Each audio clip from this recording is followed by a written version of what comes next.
I have a question. It's the most important question in the world, in fact. The entire course of human history will be changed after I have asked it, as soon as I say these 6 words. So please listen closely. Who here has ever forgotten something? That's what I thought. There's nothing wrong with that. In fact, it's completely natural. It's why I'm holding these cue cards. The reason we all have planners. Why we have to pat ourselves down to check for our wallets every time we go out to buy something. Lots of products. To-do lists, phones that have a reminders feature, the fridge and its really annoying beep after it's been left open for too long, have been designed with our forgetfulness in mind. I'm going to share the background of this talk with you all today. I was lying in bed, wrapped in the protective warmth of my duvet, when suddenly I sat up with a snap. Over the past 3 or 4 days, I have been mulling over possible topics for my talk, but I felt I had not quite found the right one. Gun control in America and the NRA's unhealthy influence over American legislation? Too political. Deforestation in the Amazon rainforest? Too depressing. The current state of British politics due to Brexit? Too... Actually, let's not talk about that. Back to my story. As I sat up, the idea of writing a speech about forgetfulness flashed, no exaggeration, across my mind. I don't know where it came from, but I'm just glad it did. There's so much I can say about that, I thought, and feeling rather fulfilled at having finally chosen a topic, I settled back to sleep. You can imagine the irony when the next morning I woke up to find that I had completely forgotten my idea. Oh, I complained to my mum, my brother, Angeli, even my dog, but nothing. I would have sacrificed a portion of my soul to have remembered. But whatever I did, whichever meaningless ritual I employed in an attempt to stimulate my brain cells, it just didn't come. Nothing, rien, nada. It seems quite anticlimactic now to say that I don't actually remember when I did, at last, remember my idea. All I can say is that I do remember that it felt like it was meant to be. I had forgotten my talk about forgetfulness, and the irony of this almost killed me. I know that some of you may be having trouble understanding my enthusiasm with forgetfulness. But Charlotte, isn't forgetting everything just so very irritating? Trust me, I can understand where you're coming from. There isn't much glory in forgetting Mother's Day, or that today is actually Valentine's Day. We've all experienced a sense of rage towards characters in horror movies when they suddenly forget every ounce of human logic and can't seem to find a way to escape. It can actually be a considerable source of stress too, as we try desperately to remember every small detail of our lives. Forgetfulness also inevitably leads to feelings of guilt. I'm not sure that many of us could remain impassive to the face of a friend once they've realised that we've forgotten their birthday.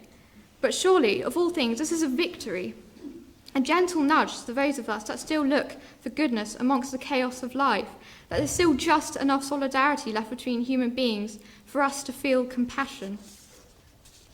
Remembering is an important aspect of our society, through the importance people place on the immortality of their legacies and the institutions that they create to preserve their names. Just look at Kendrick itself. This makes it difficult to look past certain character tropes too. Entertainment has developed the concept of book-smart characters, such as Hermione, which rely on their ability to memorize information in order to be perceived as smart. Look at Sheldon too. His eidetic memory reinforces his image as a scientific genius. In this way, people seem to believe in a correlation between intelligence and memory. However, whilst this may be useful for scoring a few marks on a test, there have been plenty of respected historical figures that have shown their fair share of forgetfulness. I'm sure you've all heard of Agatha Christie. Remembered for wildly popular detective novels, she disappeared for 11 days straight in 1926, and by the time she was found, had completely forgotten what had happened to her. The link, then, between intelligence and memory is obscured.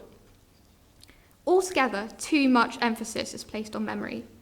It's required of us to remember entire courses, and we can memorize exam content, sure, but can we truly understand it? In our everyday lives, our focus is on understanding the world, not remembering it. When we socialize with the people around us, our primary goal isn't to memorize every detail of our conversations. Rather, it's to appreciate, enjoy, praise, and argue, to understand. There are some that reduce forgetfulness to simply its mechanism, with reference to biology and the workings of the brain. In fact, forgetting is just part of healthy memory functioning. It encourages us to be selective and remember what is actually important in life, because what is the use of memorizing in a society that is always changing? We as humans attend to the present and live our lives in a forward motion, and forgetting allows us to experience this more directly, without a baggage of details about the past weighing us down. This is what I want you to take away.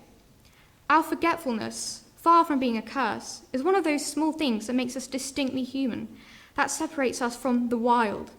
I don't know about you, but I've never heard of a female elephant forgetting to feed her babies.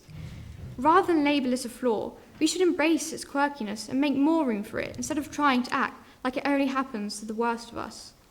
We're told that variety is the spice of life, and so our rich variety of memory should be treated as a spice, not a vice. So next time you're sat at home, on the bus, and suddenly you remember something with a pang, or walk into a room and forget why you're there, ask yourself the most important question in the world, and recognize that forgetfulness, rather than a vice, is the spice of life. Season it. Thank you.